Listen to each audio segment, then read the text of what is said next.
കെട്ടിട നിർമ്മാണത്തിന് ഒഴിച്ചുകൂടാനാവാത്ത ഒന്നാണല്ലോ മണൽ. കോൺക്രീറ്റിൽ സാധാരണയായി 25% ഉപയോഗിക്കുന്നത് മണലാണ്. പുഴകളിൽ നിന്നും കടൽത്തീരങ്ങളിൽ നിന്നും മരുഭൂമികളിൽ നിന്നുമൊക്കെയാണ് സ്വാഭാവിക മണൽ എടുക്കാറുള്ളത്. എങ്കിലും മണലിനെപ്പോഴും കടുത്ത ക്ഷാമം തന്നെയാണ് നമ്മുടെ നാട്ടിൽ. പ്രത്യേകിച്ചും നമ്മുടെ പുഴകളിൽ നിന്നുള്ള മണലെടുപ്പ് പലയിടത്തും നിരോധിച്ചിരിക്കുകയുമാണല്ലോ. മണൽക്ഷാമത്തിന് പരിഹാരവുമായി എത്തിയിരിക്കുകയാണ് ബംഗളൂരുവിലെ ഇന്ത്യൻ ഇൻസ്റ്റിറ്റ്യൂട്ട് ഓഫ് സയൻസിലെ ഒരു കൂട്ടം ശാസ്ത്രജ്ഞർ. പ്രകൃതിദത്ത മണലിന് ബദലായി ഉപയോഗിക്കാൻ കഴിയുന്ന ഒരു പ്രത്യേകതരം മെറ്റീരിയലാണ് ഇവിടുത്തെ ശാസ്ത്രജ്ഞർ നിർമ്മിച്ചിരിക്കുന്നത്.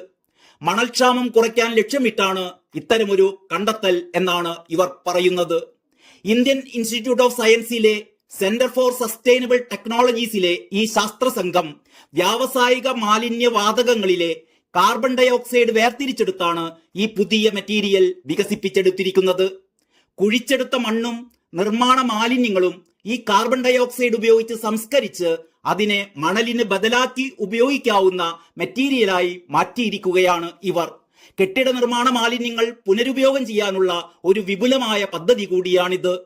അന്തരീക്ഷത്തിലേക്ക് കാർബൺ പുറന്തള്ളുന്നത് കുറയ്ക്കുന്ന ഡീകാർബണൈസേഷനെ ത്വരിതപ്പെടുത്താനും കാർബൺ രഹിത ഭാരതം കെട്ടിപ്പടുക്കുന്നതിനും ഈ പുതിയ കണ്ടെത്തൽ സഹായിക്കുമെന്ന് ഈ കണ്ടെത്തലിന് പിന്നിൽ പ്രവർത്തിച്ച അസിസ്റ്റന്റ് പ്രൊഫസർ സൗരദീപ് ഗുപ്ത വ്യക്തമാക്കുന്നു.